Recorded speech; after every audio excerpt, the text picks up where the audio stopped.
오늘 이곳에 오신 여러분에게 드리는 귀한 선물입니다. 일사각오의 신앙인이 되어 예수 그리스도의 신부로서의 준비를 다 합시다. 극한 고난이 다가와도 주님을 향한 사랑을 막지 못하는 일이 여러분과 저에게 있기를 원합니다. 성막을 통하여 예수 그리스도를 발견합시다. 오늘은 지성소와 예수님과의 관계를 조명해 보려고 합니다. 지성소는 하늘의 그림자입니다. 히브리서 9장 23절에서 28절 말씀 참고하시면 되시겠습니다. 피 흘림이 없은즉 사함이 없느니라. 그러므로 하늘에 있는 것들의 모형은 이런 것들로서 정결케 할 필요가 있었으나 하늘에 있는 그것들은 이런 것들보다 더 좋은 제물로 할지니라. 그리스도께서는 참것의 그림자인 손으로 만든 성소에 들어가지 아니하시고 오직 참하늘에 들어가서 이제 우리를 위하여 하나님 앞에 나타나시고 대제사장이 해마다 다른 것의 피로서 성소에 들어가는 것 같이 자주 자기를 드리려고 아니하실지니 그리하면 그가 세상을 창조할 때부터 자주 고난을 받았어야 할 것이로되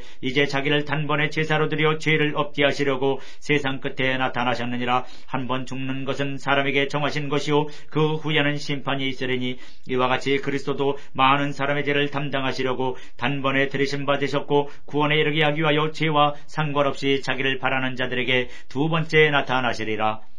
지성소에는 법궤, 정극궤가 있습니다. 법궤 앞에는 아론의 쌍난 지팡이가 있습니다. 법궤 속에는 이스라엘 백성이 광야에서 주식으로 먹던 만나가 있습니다. 그리고 계명이 기록된 두 개의 돌판이 있습니다. 법궤와 함께 있는 물건들은 지팡이, 만나, 두 돌판이 있습니다. 대제사장은 백성을 위하여 죄를 속하기 위하여 1년에 단 한 차례 이 지성소에 들어와서 법궤 위에 속죄 소에서 속죄제를 드립니다. 아론의 쌍난 지팡이에 대하여 조명하겠습니다. 첫째, 아론의 쌍난 지팡이 민수기 17장 1절에서 10절 참고하시기 바랍니다. 하나님께서는 각 지파에게 하나씩 지팡이를 가지고 오게 하셨습니다. 왜 가지고 오게 하셨는가? 그 이유는 모세와 아론의 직분에 대해 도전하는 일로 인하여 되어진 일입니다. 즉 명예, 지위 때문에 많은 고통이 있습니다. 그것을 누리기 위하여 많은 부작용도 있습니다. 범죄하고 죽이고 죽는 일이 있습니다. 아론의 쌍난 지팡이를 정거궤, 즉 법궤 앞에 두게 하신 이유는 무엇입니까? 하나님께서 말씀하십니다. 민수기 11장 10절에 패역한 자에게 대한 표징이 되게 하여 그들로 내게 대한 원망을 그치고 죽지 않게 할지니 라고 말씀하셨습니다. 고라당의 반역이 있었습니다. 성막에서 제사장 직분에 대한 도전이 고라당의 반역이었습니다. 민수기 16장 9절 10절입니다. 이스라엘의 하나님이 이스라엘 회중에서 너희를 구별하여 자기에게 가까이 하게 하사 하나님의 성막에서 봉사하게 하시며 회중 앞에서 서서 그들을 대신하여 섬기게 하심이 너희에게 작은 일이냐? 하나님이 너와 네 모든 형제 레위 자손으로 너와 함께 가까이 오게 하신 것이 작은 일이 아니오늘 너희가 오히려 제사장의 직분을 구하느냐? 민수기 16장 9절 10절 말씀입니다. 고라당의 반역의 결과는 비극이었습니다. 땅이 입을 벌리고 삼키는 일이 되었습니다. 만일 여호와께서 새 일을 행하사 땅으로 입을 열어 이 사람들과 그들의 모든 소속을 삼켜 산채로 음부에 빠지게 하시면 이 사람들이 과연 여호와를 멸시한 것인 줄을 너희가 알리라. 이 모든 말을 마치는 동시에 그들의 밑이 땅이 갈라지며 땅이 그 입을 열어 그들과 그 가족과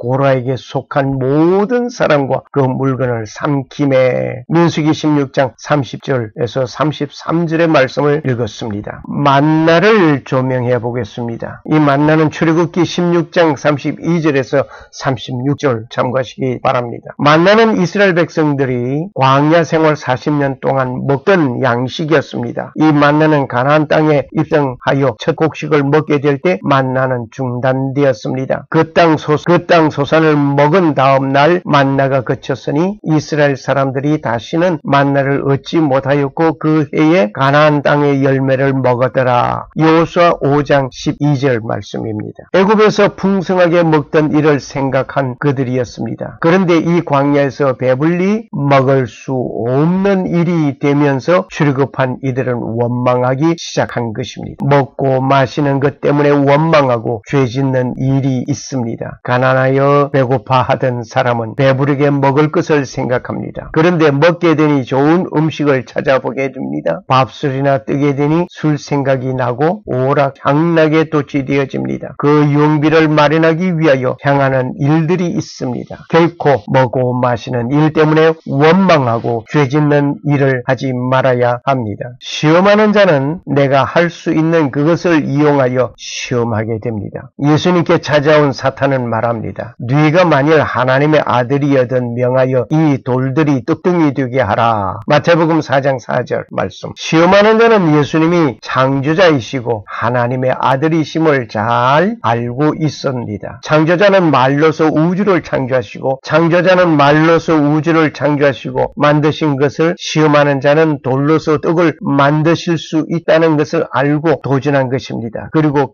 큰 것을 행하라고 하지 않습니다. 작은 것을 말합니다. 나를 시험하는 자도 내가 할 수 있는 그 범위에서 작은 것을 하게 합니다. 이러한 때에 가차없이 예수님께서 하신 방법, 이와 같이 하나님의 말씀으로 물리쳐야 합니다. 만나를 주신 목적이 있습니다. 너를 낮추시며 너로 줄이게 하시며 또 너로 알지 못하며 뇌 열조도 알지 못하던 만나를 뇌가 먹이신 것은, 뇌에게 먹이신 것은 사람이 떡으로만 사는 것이 아니요 하나님의 입으로 나오는 모든 말씀으로 사는 줄을 너로 알게 하려 하심이니라. 신명기 8장 3절의 말씀입니다. 세 번째로 두 돌비에 대하여 조명해 보겠습니다. 출애굽기 20장 1절에서 17절의 말씀을 참고하시기 바랍니다. 하나님께서 친히 쓰신 돌비입니다. Moses led Israel from the Red Sea into the wilderness of Sinai.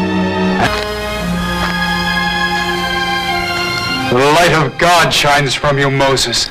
오늘 처음 받은 것은 모세가 깨뜨려 버렸습니다. 신명기 9장 9절에서 17절의 말씀입니다. 돌판을 가지고 내려오는데 이미 출애굽한 백성이 금송아지를 만들어 놓고 우상을 섬기는 일이 있었습니다. 모세는 그것을 던져 깨뜨리고 말았습니다. 하나님께서는 두 번째 쓰신 돌판을 보관하게 하셨습니다. 하나님께서는 모세가 깨뜨린 그 돌판을 처음 것과 같이 만들어 가지고 오라고 하셨습니다. 그리고 하나님께서 기록하셨습니다. 그리고 그것을 보관하게 하신 것입니다. 예수님께서는 새로운 계명을 주셨습니다. 마태복음 22장 37절에서 40절 말씀입니다. 하나님의 말씀을 듣고 지키고 공경하는 마음은 그분을 사랑할 때 이루어지는 것입니다. 그리고 사람을 사랑하면 부모를 공경하게 됩니다. 이웃을 사랑하게 되니 살인, 강도, 간음하는 일이 없어집니다. 남의 물건에 대한 탐욕이 없어지고 거짓 증가하는 일도 없어질 것입니다. 사랑하면 모든 계명을 완성하게 되는 것입니다. 믿음, 소망, 사랑, 이 세 가지는 항상 있을 것인데 그 중에 제일은 사랑이라. 고린도전서 13장 13절의 말씀입니다. 십계명은 따로 강의하기로